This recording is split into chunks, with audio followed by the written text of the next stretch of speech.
Fala pessoal, aqui é o time do Rastro, e na nossa análise de hoje a gente vai mergulhar fundo no resultado que literalmente parou o mercado hoje de manhã, o balanço surpreendente da Ambev no primeiro trimestre de 2026. Olha, quem acompanha as projeções sabe que o clima antes desse balanço era de um pessimismo total, todo mundo esperando o pior, mas os números chegaram simplesmente quebrando todas as expectativas negativas. Então vamos entender juntos o que aconteceu e por que aquela tese de investimento mais antiga está precisando de uma recalibração urgente. Para vocês terem noção do tamanho da reviravolta, dá uma olhada nesse número. A gente está falando de um salto massivo de 162,5% na geração de caixa operacional comparada ao ano passado, batendo aí a casa dos 3,16 bilhões de reais. É, sem exagero, o melhor primeiro trimestre da última década. E o que mais chocou o mercado, os volumes de cerveja no Brasil cresceram justamente no momento em que absolutamente todo mundo projetava uma queda. O balanço veio tão forte, mas tão forte, que o pessoal do BTG Pactual chamou esse resultado de um verdadeiro hat-trick, ou seja, o terceiro trimestre consecutivo em que a Ambev entrega surpresas altamente positivas. Se você está gostando deste vídeo, deixe um like e comente abaixo sobre qual empresa ou ativo você gostaria que fosse o próximo vídeo. E não se esqueça de nos seguir. E esse resultado formidável obriga a gente a virar a chave da tese de investimento. A gente precisa esquecer aquela visão simplista da velha Ambev, sabe? Aquela ideia de uma fabricante tradicional, madura, que só apanha do cenário macroeconômico e de um ambiente de consumo fraco. O que a gente tem na nossa frente hoje é a nova Ambev. A gente está falando de uma plataforma gigantesca, totalmente integrada de distribuição digital e inteligência de mercado. Isso muda o jogo e redefine completamente a resiliência estrutural deles. Mas calma, o músculo físico histórico ainda está lá, e ele é um absurdo de grande. Hoje a Ambev domina mais ou menos 60% do mercado brasileiro de cerveja. É uma estabilidade impressionante, mesmo com concorrentes como a Heineken sendo super agressivos. E o verdadeiro diferencial, o grande trunfo, é a malha logística. A Ambev chega em 95% de municípios brasileiros. Eles atendem mais de 1,2 milhão de pontos de venda. Isso cria uma barreira física monumental que é quase impossível para qualquer novo concorrente que tentar entrar.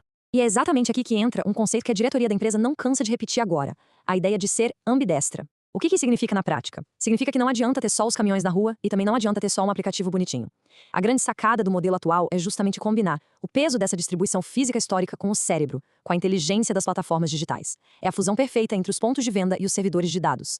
E como essa tal inteligência funciona no dia a dia? Principalmente através do BIS. Gente, o BIS não é só um aplicativo de vendas, tá? Ele virou um sistema operacional para os bares e mercearias. Primeiro, eles digitalizaram mais de 95% dos clientes empresariais. Segundo, eles usam inteligência artificial para sugerir os pedidos dos lojistas e com uma precisão incrível de 95%. O que significa que o bar quase nunca fica sem o produto que mais vende. E terceiro, como é um marketplace, eles vendem produtos de outras empresas e o volume disso cresceu absurdo, 70% em 2025. Isso amarra o cliente na plataforma de um jeito que fica muito difícil ele querer trocar de fornecedor. Agora, indo para a ponta final, para o consumidor na sua casa, a gente tem esse número que impressiona demais: 67 milhões. Esse foi o número de pedidos processados pelo Zé Delivery ao longo de 2025, atendendo a uma base de 27 milhões de usuários. Mas o grande pulo do gato aqui é que o Zé Delivery não é só um motoqueiro entregando cerveja. Ele é um radar de inteligência operando em tempo real. A Ambev consegue saber exatamente o que está sendo consumido bairro a bairro em qual horário. E eles pegam esses dados e usam lá no BIS para ajustar o estoque dos bares daquela mesma rua. É um ecossistema perfeito. E qual é o resultado prático de toda essa inteligência de dados? Poder de precificação.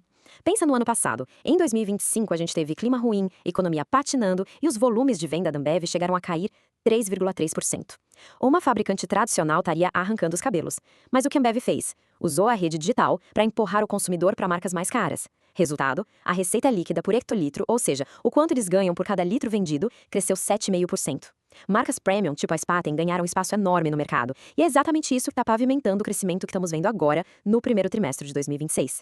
Tudo isso se traduz numa qualidade de lucro que é de dar inveja. Olha só essas margens. A gente tem uma margem bruta super defensiva ali na casa dos 51% e uma margem EBITDA de quase 34%, o que mostra um controle de custos muito rigoroso. Mas o que brilha mesmo os olhos é o retorno sobre o capital investido, o ROIC, que está sempre ali beirando os 21%. Falando de um jeito simples, para cada real que a Ambev coloca dentro do próprio negócio, ela extrai um retorno altíssimo, esmagando o custo que ela tem para financiar essa operação.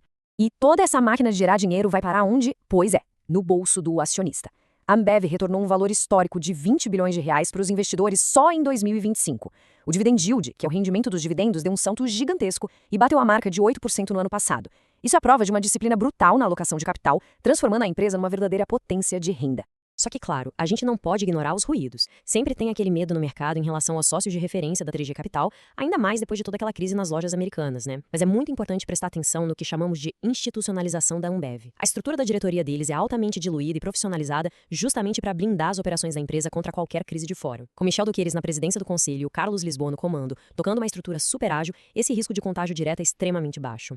Olhando para frente, o mercado tem que colocar dois cenários na balança. Do lado otimista, a gente tem um baita catalisador chegando, a Copa do Mundo de 2026. Os jogos vão ter horários excelentes pra gente aqui no Brasil, e historicamente isso dá um empurrão de 3 a 5% nos volumes de venda. E a galera bebendo marca premium, claro. Mas no lado pessimista, tem riscos estruturais pesados. Tem o novo imposto seletivo da reforma tributária, que ainda é uma incógnita, e tem a mudança de hábito da geração Z, que tá bebendo cada vez menos álcool.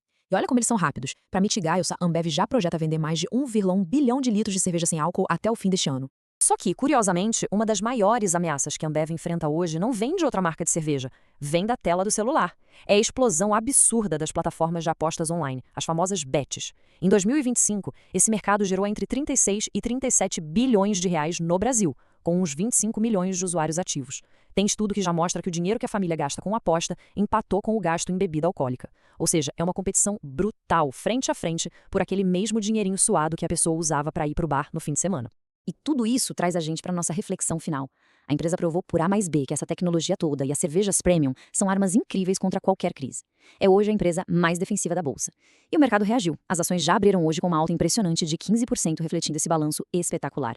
Então, fica a grande provocação para a gente fechar. Depois de provar toda essa resiliência e depois dessa alta de 15%, você compraria a Ambev agora ou esperaria uma correção? Pensa nisso.